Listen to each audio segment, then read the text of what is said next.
नमस्कार, हामी देखापट्टि विशेषमा छौँ। देखापट्टि विशेषमा यहाँलाई स्वागत छ। सत्ता पक्ष र असन्तुष्ट पक्ष नेकपा समूह दुवै आन्दोलनको आमसभाको सम्बोधनको प्रतिस्पर्धामा उत्रिरहँदा सडकहरू पछिल्ला केही दिन यता लगातार अस्तव्यस्त बनिराखेका छन् र दुवै पक्षप्रति जनताका असन्तुष्टि पनि देखिएका छन्। खास गरी राजनीतिक दलका नेताहरूसँग राजनीतिक एजेन्डा छैन र व्यक्तिगत रूपमा आरोप प्रत्यारोपमा उत्रिएको विषय जनतालाई पटक्कै मन परेको छैन। त्यसमा पनि शीर्ष तहका नेताहरूको व्यवहार ठिक नभइरहँदा युवा नेताहरूले किन समर्थन जनाइराखेका छन्? कमसे कम आज युवा नेताहरूले सही नेतालाई साथ दिने हो, सही एजेन्डा समात्ने, सही एजेन्डा बोक्ने नेतालाई साथ दिने हो भने मुलुकको भविष्य अझै पनि बन्न सक्छ भन्नेमा जनताको पनि जोड रहेको छ। तर एक पक्षले अर्को पक्षलाई कमजोर देखाउने र आरोप लगाउने क्रमले नेकपाभित्र निरन्तरता पाइराखेको छ। प्रचण्ड समूहको नेकपाले देशव्यापी रूपमा बन्द हडताल समेत सुरु गरिसकेको छ, आन्दोलन गरिरहेको छ भने प्रधानमन्त्री समेत रहेका अर्का समूहका अध्यक्ष केपी शर्मा ओलीले देशव्यापी रूपमा सभाहरूलाई सम्बोधन गर्ने क्रमलाई निरन्तरता दिइराख्नु भएको छ। खास गरी प्रधानमन्त्रीले कतिपय ठाउँमा राज्यको सम्पत्ति दुरुपयोग गर्नुभएको हो त भन्ने विषयमा पनि प्रश्नहरू उठिराखेका छन्। आजको युवा के चाहन्छ? युवा नेतृत्वले कसरी राजनीतिक दलका नेतालाई, सही नेतालाई साथ दिन सक्छन्? हामी यिनै विषयमा केन्द्रित रहेर देखापट्टि विशेषमा कुराकानी गर्नेछौँ। नेपाल कम्युनिस्ट पार्टी नेकपा ओली समूहका युवा नेता माधव ढुङ्गेल हाम्रो स्टुडियोमा हुनुहुन्छ। यहाँलाई स्वागत छ। धन्यवाद। अब यहाँ पनि यो सभा सम्मेलनको तयारीमा दौडधुप गरिराख्नु भएको हामीले बेला बेलामा देखिरहेका छौँ। यहाँको अर्को पनि महत्त्वपूर्ण जिम्मेवारी छ। असन्तुष्टहरू त असन्तुष्टि पोख्न विरोध गर्छन्। यहाँहरू त सत्तामै हुनुहुन्छ, यहाँहरू चाहिँ किन सडकमा आइराख्नु भएको छ? जनताले नबुझेको विषय एउटा चिज आम नेपालीले बुझ्नुपर्ने कुरा के छ भने नेतृत्व एउटा सबल, सक्षम र एउटा जिउँदो नेतृत्व सधैँ पाइँदैन। यो जतिखेर पाए त्यतिखेर फलानुलाई बनाइदिउँ भनेर भलिबलमा पम्फु भरेर भलिबल बनाए जस्तो हुँदैन। यो एउटा युगले जन्माउने कुरा हो। त्यो युगले जन्माउने नेतृत्व अहिले यति बेला कार्यरत छ। जसरी हामीले एउटा हेर्छौँ, एउटा घटनासँग हामी जोडेर हेऱ्यौँ भने आज यो देशमा साँच्चै एउटा व्यक्ति थिएन भने मलाई लाग्छ रुकुमाङ्गत कटुवालको हटाउने केसमा यो देशमा कोत पर्व मचिन्थ्यो होला। त्यो कोत पर्वबाट बचाउने ऐतिहासिक भूमिका पनि खेल्ने व्यक्ति आजकै प्रधानमन्त्री हुन्। एक त्यो भूमिका तत्कालीन राष्ट्रपति डाक्टर रामवरण यादवले मात्रै खेलेको हो भन्ने गरिन्छ नि। उहाँको पनि सकारात्मक भूमिका होला, तर फिल्डमा त्यो इन्भाइरोमेन्ट बनाउने कुरा छ नि। राजनीतिक रूपमा भन्न खोज्नुभयो। त्यो राजनीतिक इन्भाइरोमेन्ट बनाइदिने काम जसले गर्यो नि, मान्नुहोस् त्यति बेलाको हाम्रो नेपाल कम्युनिस्ट पार्टी एमालेको प्रधानमन्त्री सम्माननीय प्रधानमन्त्री प्रचण्ड हुनुहुन्थ्यो, पार्टी अध्यक्ष माओवादी हुनुहुन्थ्यो, उपप्रधानमन्त्री वामदेव हुनुहुन्थ्यो। उहाँहरूले समर्थन गरेर हिँड्नु भएको थियो। तर त्यसलाई रोकेर यो देशमा कोत पर्वबाट बचाउने कामको एउटा ऐतिहासिक भूमिका खेल्नुभयो। दोस्रो फेरि पछाडि आयो अर्को सन्दर्भ तपाईँले हेर्नुहुन्छ भने सङ्घीयताको यो देशमा 25वटा सङ्घ बनेर जातीय अग्राधिकारका नाममा जातीय राज्य भएको हुन्थ्यो होला देश। जातीय राज्य बन्न नदिएर, धेरै सङ्घ बन्न नदिएर, सङ्घको साइज अथवा सङ्ख्या घटाएर एउटा लिमिटमा ल्याएर यो देशलाई आर्थिक व्यवहारको एउटा ठुलो चक्रव्यूहबाट बचाउने काम कसले गर्यो? त्योभन्दा पछाडि आफ्नो देशको तर्फबाट राम्रो गरी अपिलिङ गर्ने एउटा क्षमता प्रदर्शित गरेर अन्तर्राष्ट्रिय दुनियाँमा नेपालको एउटा यस्तो प्रधानमन्त्री जसले अहिलेसम्म विदेशमा गएर कुनै पनि मञ्चमा बोल्दाखेरि हाम्रो देशको प्रधानमन्त्री कुन समयमा कतिखेर बोल्छन् भने कसैलाई थाहा हुन्न थियो। तर आजको प्रधानमन्त्री अन्तर्राष्ट्रिय मञ्चमा जाँदा त्यहाँका मिडियाहरूलाई आफूतिर तान्न सक्छ, आफ्नो देशको विषयमा राम्रो अपिलिङ गर्न सक्छ, एडभोकेसी गर्न सक्छ र त्यो एउटा क्षमतावान व्यक्तित्वको रूपमा एउटा नयाँ परिचय बनाएको। नेसनालिटीको अरू धेरै मुद्दाहरूमा विज्ञ समिति बनाएको होस्, सीमा समस्या समाधानको विषयमा, चाहे त्यो नक्सा प्रकाशन गरिएको विषयवस्तु होस्, चाहे त्यो चाहिँ छिमेकी राष्ट्रले गरेका अरू कुनै चाहिँ हस्तक्षेपका विरुद्धमा गरिएको काउन्टरिङ होस्, संविधान बनाउने बेलामा खेलेको जुन की पोइन्टमा खेलेको रोल होस्, यी सबै सन्दर्भसँग जोडेर यसलाई अलिकति मसिनो गरी हेर्न सकिन्छ। सँगसँगै नेपाली जनताका मरेका सपनाहरूलाई जागृत गरेर केही हुन्छ है देशमा, गर्न सकिन्छ, त्यो हामीले गर्ने हो, हाम्रै आँखा अगाडि गर्ने हो, हाम्रै पालामा गर्ने हो भन्ने कुराको त्यो आकाङ्क्षा जगाएर एउटा विकासको मूल फुटाउने कुराको यात्राको शुभारम्भ गर्ने व्यक्तित्वलाई बध गरेर जान्न यो चाहन्छन् कि जनता त्यो मूलबाट विकासको कुन कुन कुरा फुट्यो जनतासम्म पुग्ने गरी। एउटा कुरा राम्रो गरी बुझ्नु जरुरी छ, अहिले प्रत्येक नेपाली जनताको घरसम्म बाटो पुगिरहेको छ। के केन्द्रीय सरकारबाट एकलौटी ढङ्गले एउटै एकमुष्ट बजेट एलोकेट हुने बजेट प्रदेश र स्थानीय तहमा गएको होइन र? त्यो सम्पूर्ण बजेटको लिड त केन्द्रीय सरकारको तर्फबाट कमरेड केपी शर्मा ओलीले गर्नुहुन्न, प्रधानमन्त्रीले गर्नुहुन्न भने यही प्रधानमन्त्रीको कमान्डमा स्थानीय सरकारले, प्रदेश सरकारले त्यही बजेट प्रयोग गरेर तलसम्म काम गरिरहेछन्। बाटो घर घरमा पुगिरहेछ, बिजुली सबै जनताले पाइरहेछन्, पाउँदैछन्, सिँचाइको प्रक्रिया अगाडि बढिरहेछ, यत्र विद्युत उत्पादनका चाहिँ श्रृङ्खलाहरू अगाडि बढिरहेछन्, गौरवका आयोजनाहरू बढिरहेछन्, सुरुङ मार्ग अगाडि बढिरहेछ। यहाँले भनेका कतिपय कुरा केन्द्र सरकारका महत्त्वपूर्ण योजना आयोजनाभित्र पर्छन्, तर स्थानीय सरकारले स्पष्ट रूपमा एकलौटी ढङ्गले प्राप्त गरेका अधिकारभित्र ग्रामीण सडकहरू पनि पर्छन्। केन्द्र सरकारकै कमान्डमा भयो भन्दा पनि स्थानीय सरकारको बढी सक्रियता भयो कि होइन? स्थानीय सरकारले गरेको काम पनि यही सरकारको अभियानकै कामभित्र त्यसको गणना हुन्छ। स्थानीय सरकार त होला, व्यक्ति त शक्ति पृथकीकरणमा स्थानीय सरकारले कुन कुन काम गर्ने, प्रदेश सरकारले कुन कुन काम गर्ने, बजेट केन्द्रबाट स्थानीय सरकारलाई एउटा मुठो डल्लो बजेट दिने, स्थानीय सरकारको आफ्नै स्रोत जेनेरेट गरेका छ र? मलाई त लाग्दैन त्यस्तो गरेका छैन। हुनुपर्ने त्यही थियो। बजेटबाट देश सञ्चालन भइरहेको छ भने त्यो त केपी ओलीको नेतृत्वमा समृद्धिको यात्रा अगाडि बढिरहेछ नि, होइन र? यहाँले भनेको कुरालाई मैले कहाँ जोड्न खोजेँ भने अहिलेको प्रसङ्गसँग पनि ठाउँ ठाउँमा भइराखेका सभाहरूमा प्रधानमन्त्रीले राज्यको सम्पत्ति दुरुपयोग गरिराख्नु भएको छ भन्ने गम्भीर आरोप छ। त्यसो हो भने त जवाफदेही हुनु पर्ला या भइराखेको छ कि छैन यो भनिदिनुहोस्। होइन, उहाँ प्रधानमन्त्री हो, पार्टीको अध्यक्ष पनि हो। प्रधानमन्त्रीले जनता उभिएको ठाउँमा, जनताको उपस्थिति भएको ठाउँमा सरकारको तर्फबाट आफ्नो अपिलिङ गर्न जाने कुरा र त्यो जाँदा सरकारी साधनको प्रयोग गरियो कि प्रधानमन्त्री के त ट्याक्सी चढेर जानु त? प्रधानमन्त्री त आफ्नो गाडी चढेर अथवा एउटा साधनमा त जानु पर्यो नि। त्यो जाने कुरा भनेको दुरुपयोग मानिन्छ भने त बहस गरौँला, नभए अरू के दुरुपयोग भएर? राज्यकै सम्पत्तिमा मासु भात खुवाएका कुरा बाहिर आइरहेका छन्। राज्यकै सम्पत्तिमा ओहोर दोहोर गराउने, गाडी भाडा तिरेर जनताहरूलाई सभामा सम्मेलनमा सहभागी गराउने, राज्यकै सम्पत्तिमा सुरक्षा बल प्रयोग गर्ने लगायतका आरोपहरू छन्, सुन्नुभएको छ होला नि? यी सबै चिजमा आरोप त अब सरकारमा भएको नाताले लगाउनेहरूका लागि भन्नु केही छैन, तर सरकार होइन, यो हामीलाई सहयोग गर्नेहरूको साथ लिएका छौँ। पोलिटिकल एपोइन्टमेन्टमा रहेकाहरूकोबाट चन्दा उठाइएको छ।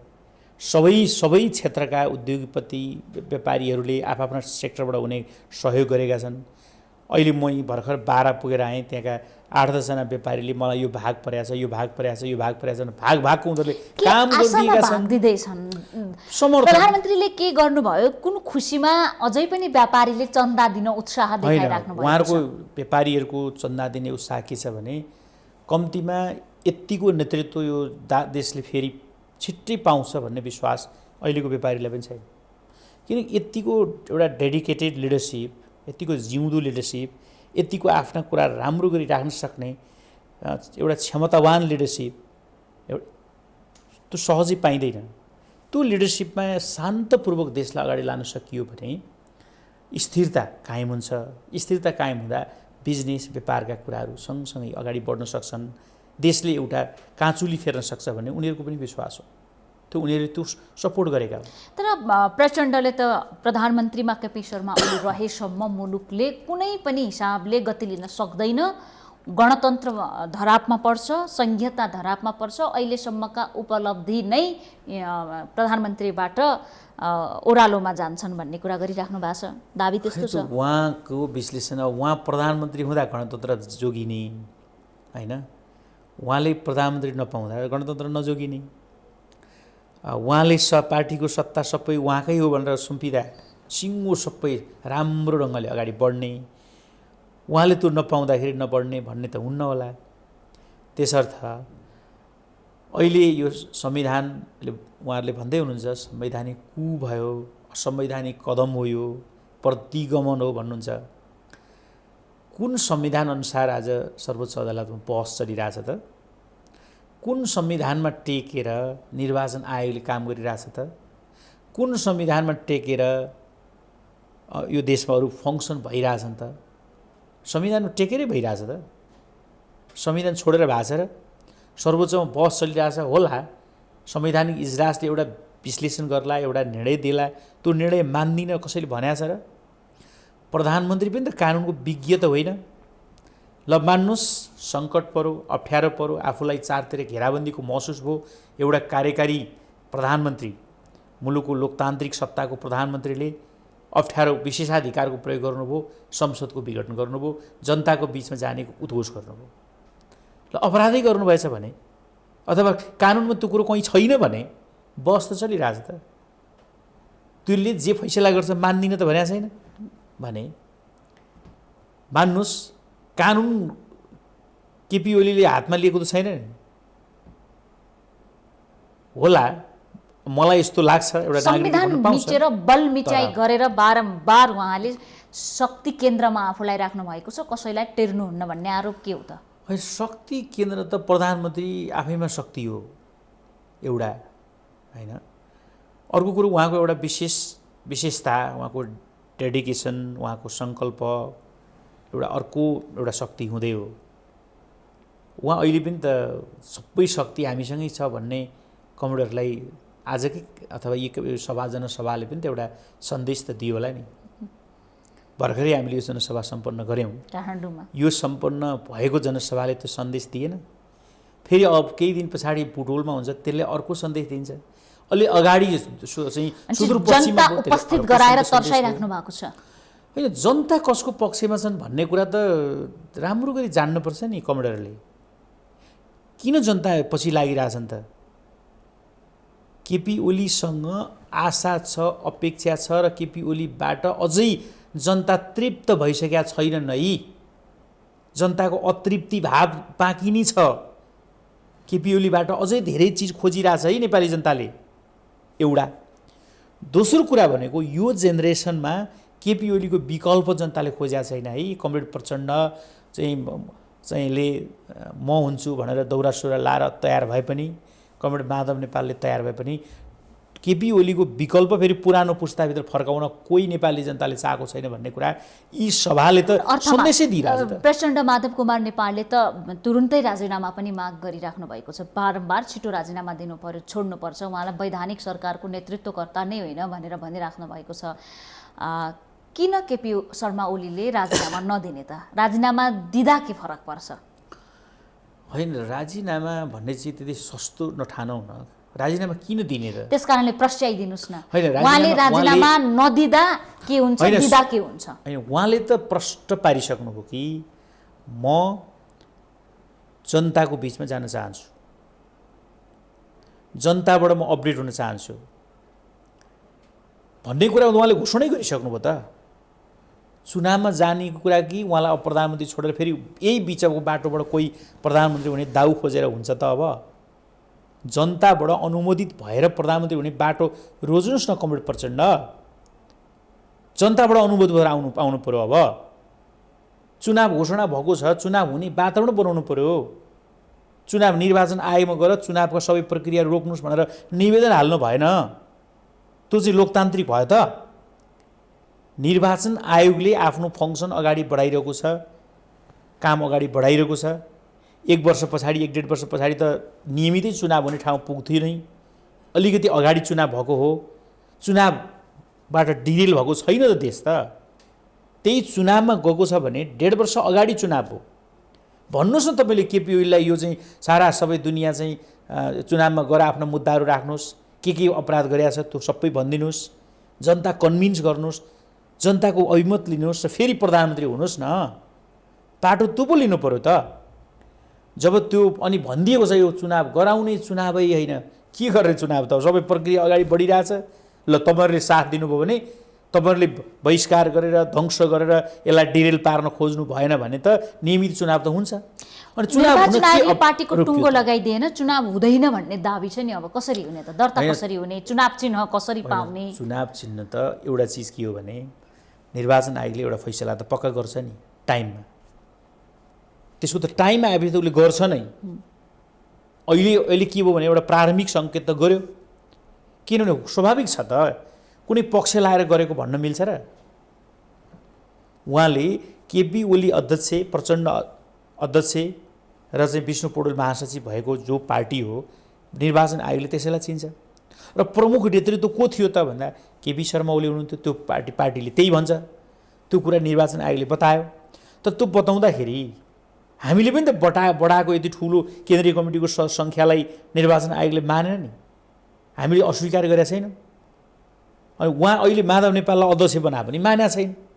प्रचण्डको अध्यक्षतामा बैठक बसेको बैठक पनि निर्वाचन आयोगले मानेन भने केपी शर्मा ओलीको उपस्थितिमा, प्रचण्डको उपस्थितिमा बसेको बैठकलाई मात्रै वैधता दियो भने निर्वाचन आयोग कुनै पक्षमा लाग्यो भन्न मिल्छ र?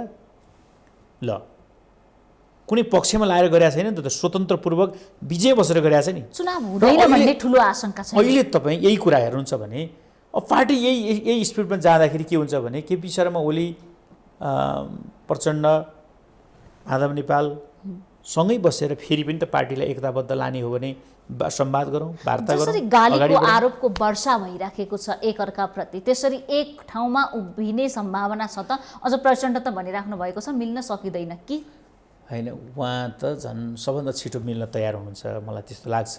कुन आधारमा? किनभने उहाँ त एकैछिनमा म सबै लिन भएँ भनिदिन सक्ने मान्छे हो कमरेड प्रचण्ड। त माधव कुमार नेपालमा विलिन उहाँले 6 महिना अगाडि केपी ओलीलाई के आरोप लगाउनु भएको थियो, के गाली गर्नु भएको थियो, उहाँको स्वास्थ्यको विषयमा के क्वेसन गर्नुभएको थियो, लिखित रूपमा विज्ञप्ति निकालेको होइन।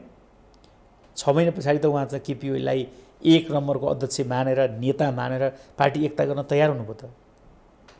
त्यसो हो भने त्यो अहिले त्यो तहको गाली सोच्नै पर्ने छैन नि, के गरिरहेछ र गाली? यति मिठो श्रद्धापूर्वक गरिएका यो चाहिँ विषयवस्तुका टिप्पणीहरू हुन्, जवाफहरू हुन्।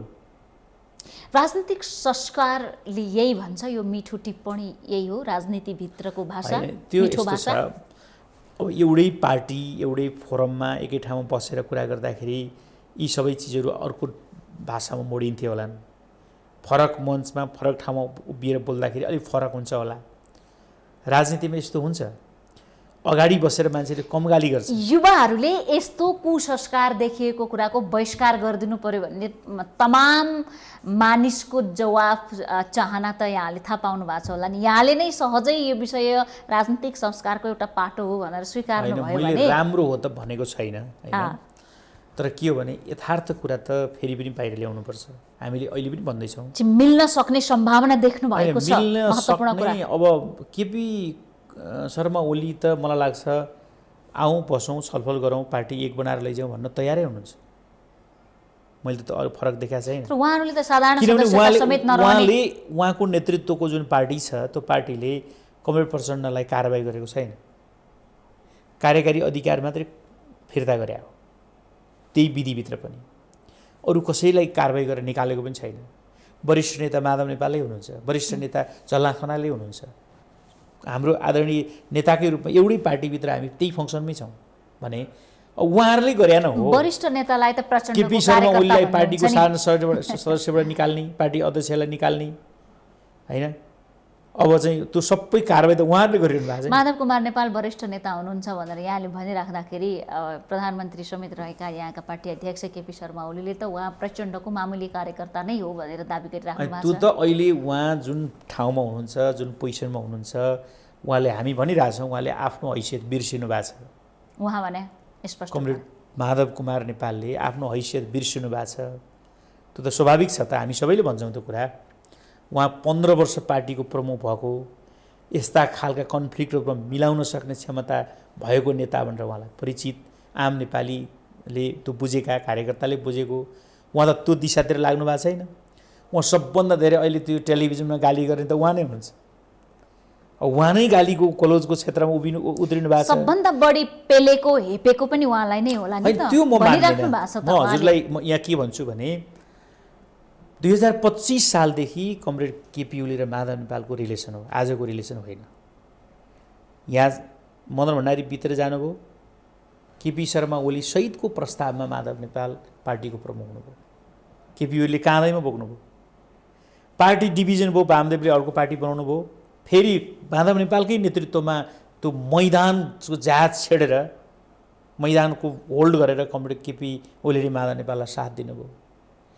त्योभन्दा पछाडि फेरि आयो, माधव नेपालको सरकार बन्यो, प्रचण्डले 6 चरणका आन्दोलनको घोषणा गरेर काठमाडौँबाट गलत्याएर प्रधानमन्त्रीबाट निकाल्नुपर्छ भनेर राजीनामा दिएको माधव नेपाललाई पनि सुख नदिएर चाहिँ प्रचण्डले आन्दोलन चलाउनु भयो। मैदानमा बसेर त्यो प्रधानमन्त्री माधव नेपालको प्रधानमन्त्रीत्वको सरकारलाई फुल फेजमा प्रोटेक्सन गर्ने काम केपी ओलीले गर्नुभयो, काँध थाप्नुभयो, नागरिक समाजसँग लभिङ गर्नुभयो, सारा दुनियाँ सबै क्षेत्रसँग उहाँले फिल्डमै बसेर कमान्ड गरिदिनु। हामीले त्यसरी देखिया हो। केपी ओलीले किन सहयोग पाउनु भएन त? तर अब आज तपाईँ प्रचण्डसँग जुन पार्टी एकता भएपछि कमरेड प्रचण्डसँगको जुन सहकार्यको 3 वर्षभित्र त माधव नेपाल केपी ओलीको नामै सुन्न नसक्ने हुनुभयो, झलनाथ खनाल केपी ओलीको नामै सुन्न नसक्ने हुनुभयो। कारण कमरेड प्रचण्डको एक्सपर्टिजम हो यो, उहाँको विशेषता, यो खालको फाटो ल्याउन उहाँ सफल हुनुभयो। यहाँले यसो भनिराख्दाखेरि माधव कुमार नेपाल पनि पार्टीको नेतृत्व 15 वर्ष यहाँले आफै भनिसक्नुभयो, सबैलाई थाहा भएको विषय हो, नेतृत्व गर्नुभएको व्यक्ति हो, पूर्व प्रधानमन्त्री हुनुहुन्छ। झलनाथ खनाल पार्टीको नेतृत्व गरिसक्नु भएको व्यक्ति, पूर्व प्रधानमन्त्री हुनुहुन्छ। प्रचण्डले उठ भने उठ, बस भने बस्ने अवस्थामा त हुनुहुन्न होला नि यो दाबी गरिराख्दाखेरि। अब उहाँले इन्डिभिजुअल भेट्दा त त्यो कुरा उहाँले मान्नुहुन्न, स्वीकार्नुहुन्न, तर आम जनताले त्यसरी बुझिसके नि। आम जनताले कसरी बुझे, आम कार्यकर्ताले कसरी बुझे, अहिले माधव नेपाल भनेर देशभरि माधव नेपाललाई श्रद्धापूर्वक मान्ने पङ्क्तिले किन माधव नेपालको लाइन छोड्दैछन् त? उहाँले राम्रो गरी कतिको बुझ्नु भएको छ। माधव नेपाल भनेर जिन्दगीभरि साथ दिनेहरूले किन त्यो लाइन छोडेर अर्को साइडतिर चाहिँ आफूलाई चाहिँ उभ्याउनु भएको छ त भनेर अलि मसिनो गरी हेर्नु भने उहाँले बिस्तारै थाहा चाहिँ पाउनुहुन्छ। क्रमशः एक दिन हामीले उहाँलाई हार्दिकतापूर्वक सम्मानका साथ हामी जहाँ छौँ त्यहाँ ल्याउनुपर्छ, किनकि उहाँलाई माया गर्ने मान्छे हामी जहाँ छौँ त्यहीँ छ। तर यो अहिले अलिकति भ्रम मात्रै हो। उहाँलाई पनि माधव कुमार नेपाल फिर्ता आउनु होला त, यहाँले ल्याउन त खोज्नु भएको छ। त्यो कन्फर्मै छ, त्यो अब अलिकति समय लाग्छ, उहाँ फिर्ता हुनुको विकल्पै छैन। प्रचण्डको सम्भावना के हुन्छ फिर्ता हुने, ल्याउने, माया विरति कस्तो छ? अब उहाँ एउटा रबरको चरित्र भएको मान्छे हो। उहाँ चाहिँ सर नपर्दाखेरि उहाँ चाहिँ पाउ परेर खुट्टै ढोग्न तयार हुनुहुन्छ, सर पर्दा माथिबाट बन्चराले हान्ने हो। उहाँको ठ्याक्कै क्यारेक्टर त त्यही नै हो, हामीले देखेको क्यारेक्टर। उहाँको नेतृत्वमा मुलुकमा यति ठुलो परिवर्तन आयो त, लोकतान्त्रिक गणतन्त्रको मुख्य नायक हो भन्नुहुन्छ उहाँले। यहाँले भन्नुभयो टाउकोमा बन्चुरो हान्ने र खुट्टामा ढोग्ने बेर नलाउने क्यारेक्टर हो भन्नुभयो। मैले मात्रै होइन, तपाईँ नजिकबाट उहाँको स्वभावलाई चिन्नुहोस्। उहाँ एकैछिनमा आँसु झारेर रुन सक्नुहुन्छ। कल्पना गर्नुहोस्, 17,000 मान्छे मार्ने बेला दृढतापूर्वक त्यो चाहिँ हुन्छ नि, त्यो कदम पनि त उहाँले चाल्न सक्नुभयो नि। दुईवटा कुरा सँगसँगै हेर्नुहोस् त, उहाँ एकैचोटि यस्तो लाछेरो पुग्न सक्नुहुन्छ कि मान्नुहोस्। मैले अघि भनिहालेँ केपी ओलीप्रतिको दृष्टिकोण उहाँको हेर्नुहोस् त कति ठुलो चेन्ज। 6 महिना अगाडि मानसिक अवस्था ठिक नभएको मान्छे भनेर विज्ञप्ति, 6 महिना पछाडि आफ्नो शीर्ष नेता मिलो। ठ्याक्कै यता पनि लाछेरो यता पनि लाछेरो हो क्या, बिच भन्ने छैन। प्रचण्ड के चाहन्छन् होला त? यति यहाँले भनेका जस्ता आरोप जसरी उहाँमाथि लगाइराख्नु भएको छ, उहाँलाई के फाइदा हुन्छ त यस्ता खेलमा सहभागी भएर? यस्तो हो, उहाँको एउटा सफलता के छ भने उहाँको पार्टी त सिद्धिसकेको थियो नि। कल्पना गर्नुहोस्, स्थानीय तहको चुनावको पछाडिको परिणामलाई हेर्नुहुन्छ भने त कति पर्सेन्ट थियो माओवादी?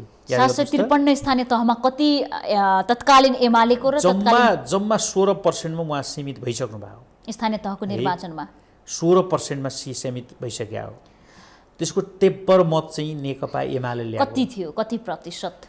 त्यतिखेर त 35 लाखको रेसियोमा यता एमालेको मत थियो।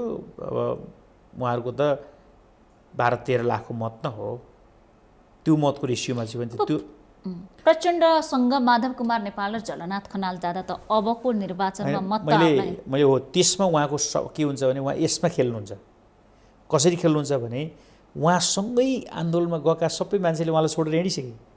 याद गर्नुहोस्, उहाँको आफ्नै गुरु मोहन वैद्य उहाँसँग हुनुहुन्न, उहाँको सँगै समकालीन उहाँकै प्रतिस्पर्धी सीपी गजरेल उहाँसँग हुनुहुन्न, उहाँकै एउटा चाहिँ सफल ब्रिगेड कमान्डरको रूपमा काम गरेको विप्लव अर्को युद्धमा हुनुहुन्छ।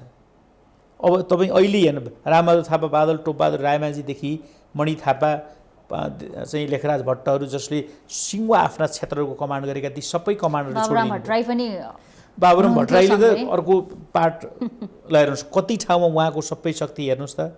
अब उहाँसँग साँचो अर्थमा युद्ध गरेको ओरिजिनल शक्ति कति छ त भनेर नजिकबाट यसरी हेर्नुहुन्छ भने उहाँको पृष्ठभूमि के त?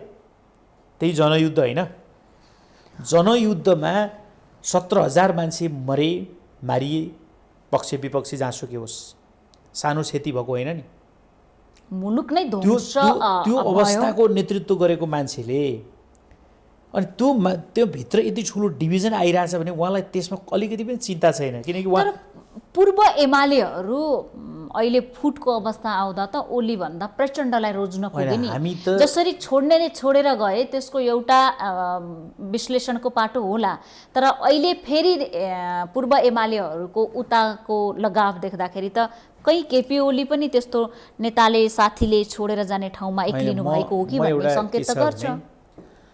मलाई एउटा के कन्फर्म थाहा छ भने नि म यति कुरा भन्न सक्छु, अहिले म यहीँबाट भनिरहेको छु नि, कमरेड माधव नेपाल फर्किनुहुन्छ भनिरहेको छु। के दुःख पर्छ र फर्किनु होला या केपी शर्मा ओलीसँग के अवसर हुन्छ र फर्किनु? मुभमेन्ट प्रति उहाँलाई यदि माया हुन्छ भने नि म फर्किनुहुन्छ। म अहिले भन्दैछु त्यो ठुलो गाली गलोजमा उत्रिने उतापट्टिकै पार्टबाट हेर्नुहुन्छ भने 10, 12, 15 जना मान्छेहरू हुन्, अरू मान्छेहरू बोल्नु भएकै छैन। तपाईँले नजिकबाट हेर्नुहोस्, गोकर्ण विष्ट बोल्नु भएको छ, पशुपति चौलाङीहरू बोल्नु भएको छ, उहाँहरू एकदम साइलेन्टली, किनकि यो पार्टी मिलोस्, फेरि एकता होस्, फेरि हामी एकै ठाउँ बसेर काम गर्न पाऊँ भन्ने नै उहाँहरूको पछिल्लो समयमा योगेश भट्टराईले पनि बन्द हडतालको विरोध गर्नुभयो नि।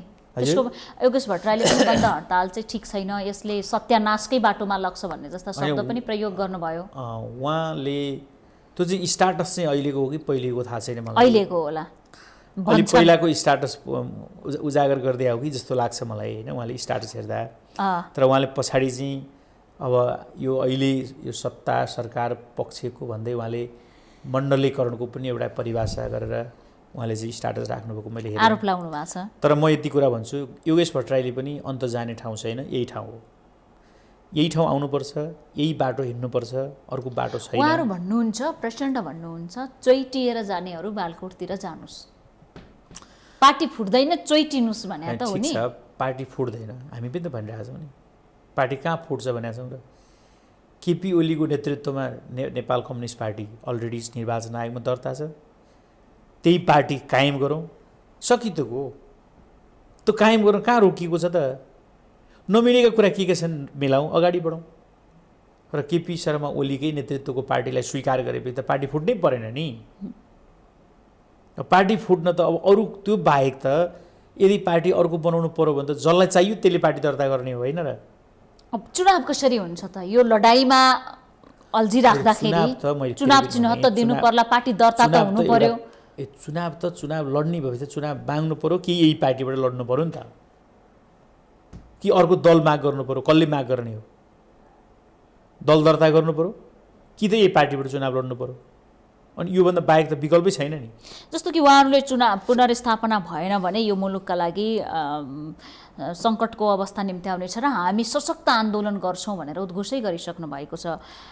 ठिक त्यसको उल्टा संसद पुनर्स्थापना भइहाल्यो भने यहाँहरूको पनि अदालतको निर्णय मान्दिन भन्ने छ कि छैन?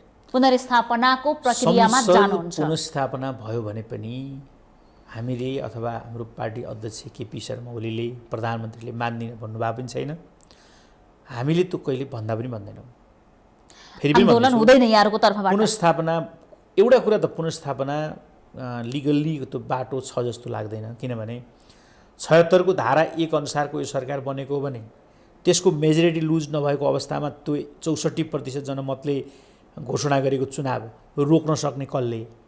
कुनै विधि नै छैन, चुनाव हुन्छ नै संसद विघटन गरेर गरेको चुनाव हो नि त, गर्न लागेको होइन। चुनाव विघटनै गरे पनि त कस्तो हुन्छ भने नि जनमत त लुज त भएको छैन नि।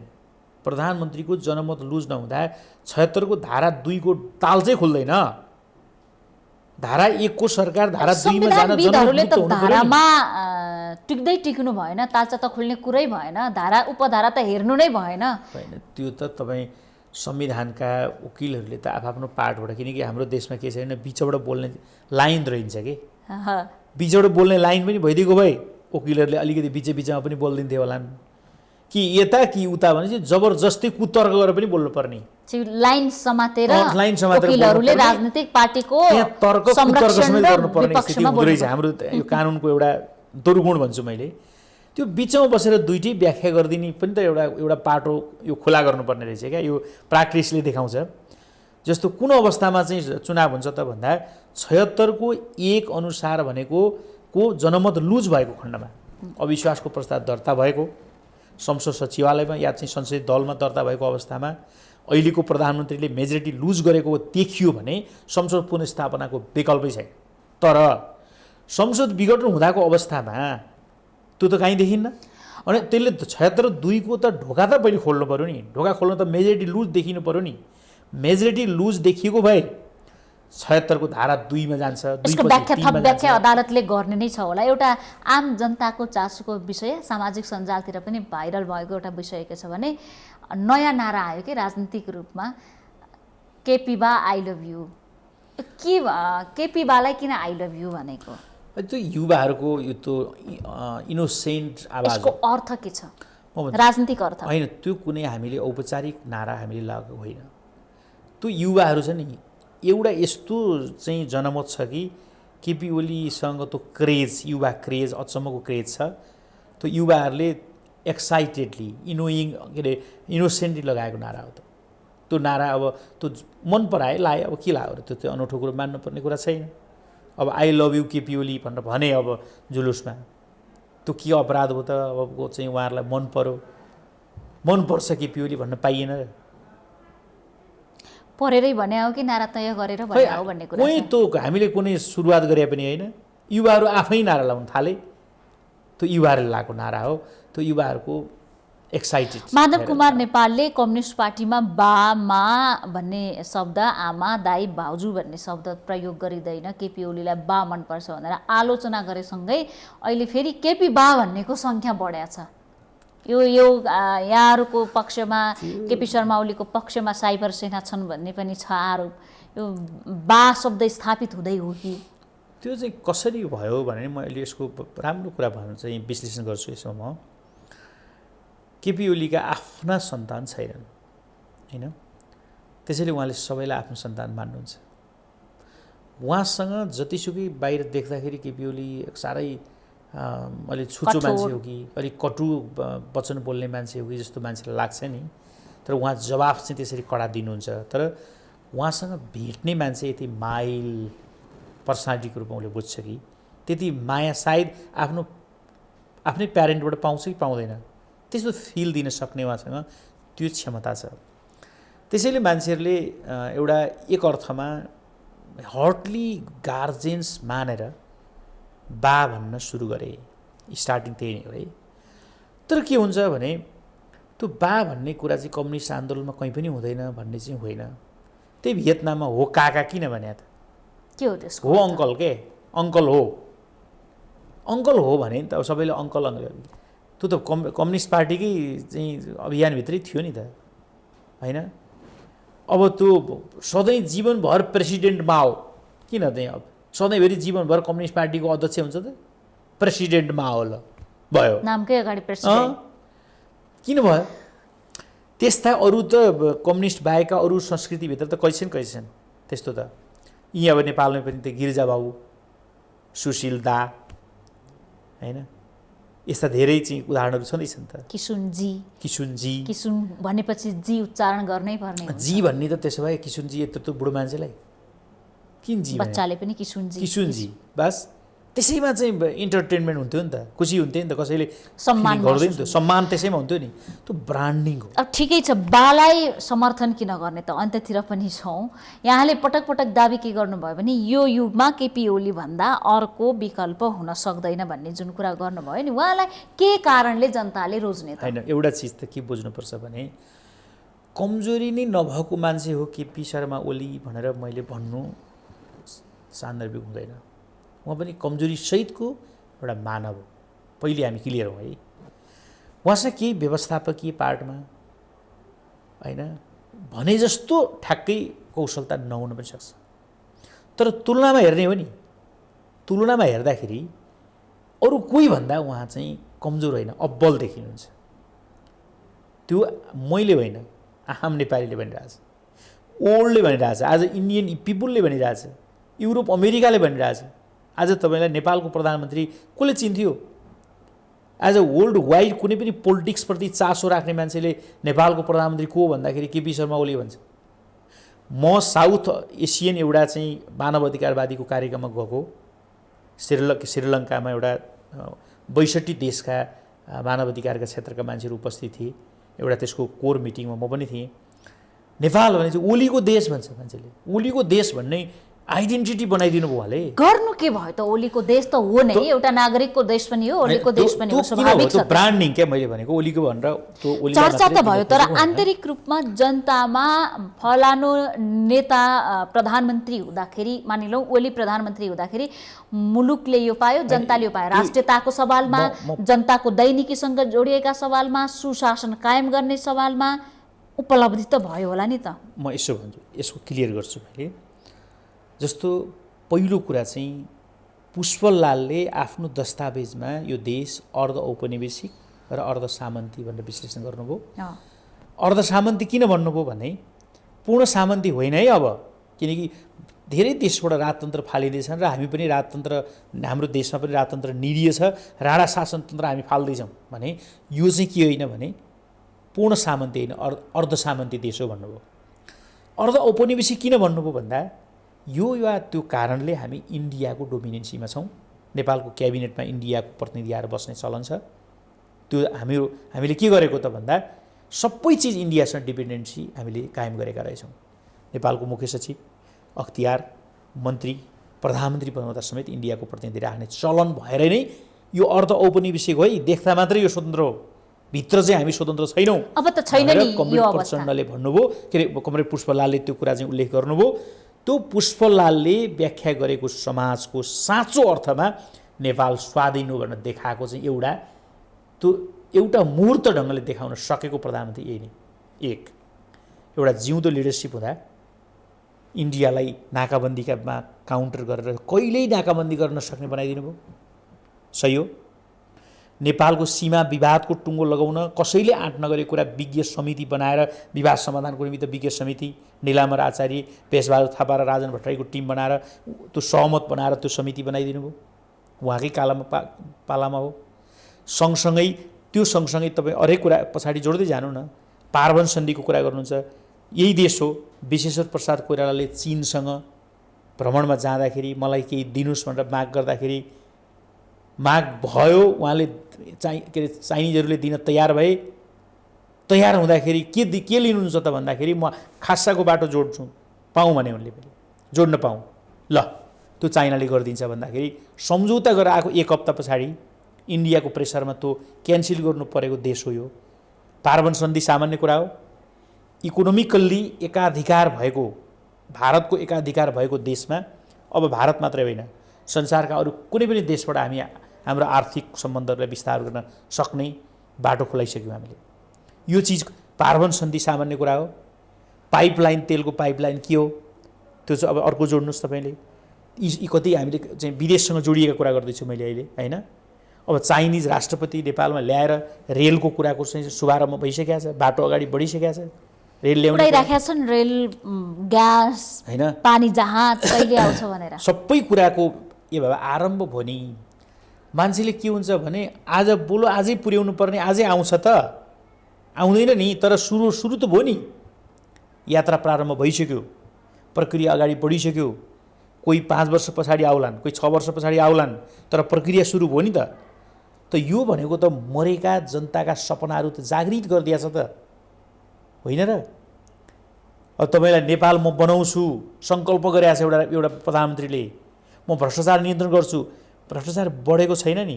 10 वर्ष ओलीलाई भन्ने नारा पनि छ। अस्तिसम्म उहाँले के भनिराख्नु भएको थियो भने यो कार्यकालभन्दा पछि म प्रधानमन्त्री बन्दा पनि बन्दिनँ, पार्टी अध्यक्ष पनि बन्दिनँ, अब युवा नेतालाई हस्तान्तरण गरौँ भनेर ओपन च्यालेन्ज गरिराख्नु भएको थियो। अब नयाँ नारा के आयो भने आगामी 10 वर्ष केपी ओलीलाई।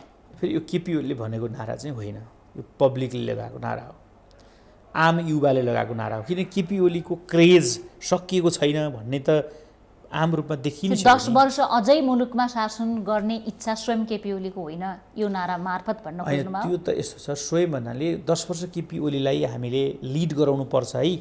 यो देशका धेरै चिजहरू टुङ्ग्याउनु छ, यतिको आँटिलो, यतिको साहसिलो, यतिलो हिम्मतिलो। नेपालभित्र केही समस्या भयो भने सिधै भारतीय प्रधानमन्त्रीलाई, सिधै चाइनाको प्रधानमन्त्रीलाई टेलिफोनमा संवाद गरेर आफ्नो देशको कुरा गर्न सक्ने प्राइम मिनिस्टर हो यो आजको प्राइम मिनिस्टर। यतिको दमदार प्राइम मिनिस्टर राज्यले पाउँछ भन्ने ग्यारेन्टी छैन नि। हाम्रै पुस्तामा हामीले त्यो खालको क्षमता देखाउन सक्छौँ सक्दैनौँ? एउटा अर्को चाहिँ प्रश्न त हामीसँग पनि छ भने हामीभन्दा अगाडि पनि त पुस्ता छन्। अब अन्त्यमा सडक अस्तव्यस्तको विषयलाई लिएर जनता निराश छन्। चाहे प्रचण्डले आन्दोलन गरून् या केपी शर्मा ओलीले सभा आयोजना गरून्,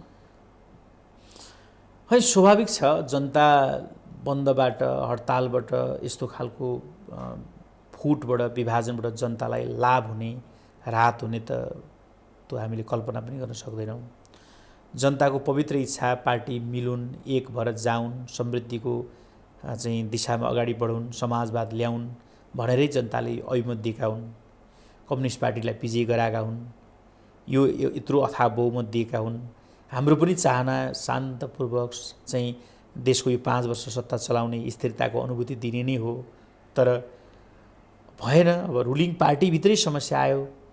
आफ्नै पार्टी जुन एकताको प्रक्रिया नटुङ्गिँदै पार्टीकै नेताहरूबाट यो सरकारलाई ढाल्ने, पद गर्ने अथवा तलमाथि पार्ने खालका खेलहरू हुँदै गए। त्यसको एउटा चाहिँ कारणले परिस्थिति यो जन्मियो। अब हामीले जनतालाई त यही चिज भन्नुपर्छ, जनतालाई जे कुरा हो त्यही कुरा भन्न जानुपर्छ। शास्ति भए पनि जनतासँग त हामी टाढा हुन त सक्दैनौँ। शास्ति बेहोरे पनि जनताले के गर्छ, माफी दिन्छ। त्यो जस्टिफिकेसन भयो भने माफी दिन्छ। कति पटक जनताले माफी दिने होइन, त्यो माफी माग्न जाने भन्दा अब एजेन्डा लगेर गए हुन्थ्यो नि। त्यो जस्टिस उसले फिल गर्नु पर्यो नि, नत्र त किन दिनु र माफी? केपी ओलीले अपराध गरेर ठान्यो भने दण्ड दिन्छ, अर्कैलाई भोट हालिदिन्छ, त्यही होइन र जनताले गर्ने? केपी ओलीलाई अन्याय भएको फिल गर्यो भने केपी ओलीलाई को मत दिन्छ अथवा केपी ओलीका पक्षधरलाई जिताएर ल्याउँछ। सत्य यही हो नि। त्यसैको लागि त हामीले लोकतन्त्र ल्यायो नि त। दण्डित हुन तयार छु है म भनेर संसद विघटन गर्नुभयो त उहाँले। ल दण्डित हुन पनि तयार छु। ल तपाईँले यदि अन्याय गर्नुभयो अथवा मैले अन्याय गरेको ठान्नुभयो भने मलाई तपाईँले दण्ड गर्न सक्नुहुन्छ। तर मलाई अन्याय भयो भन्ने कुरा मैले आम नागरिकलाई कन्भिन्स गर्न सकेँ भने मैले जनताबाट न्याय लिएर आउँछु भने हो नि त। मान्छे जनताको ढोकामा ओली पुग्नु भएको हो। स्वाभाविक छ त्यो, एकदम जनताको ढोकामा। यहाँलाई महत्त्वपूर्ण समयका लागि धेरै धेरै धन्यवाद। धन्यवाद यो समय र मौकाको लागि। धन्यवाद। हामी देखापट्टि विशेषमा थियौँ, कुराकानी गरिरहेका थियौँ नेपाल कम्युनिस्ट पार्टी नेकपा ओली समूहका युवा नेता माधव ढुङ्गेलसँग समसामयिक विषयमा केन्द्रित रहेर आज देखापट्टि विशेषमा कुराकानी गऱ्यौँ। देखापट्टि विशेषबाट आज हामी सबै बिदा चाहन्छौँ। भोलि अर्को पात्रका साथ उपस्थित हुनेछौँ।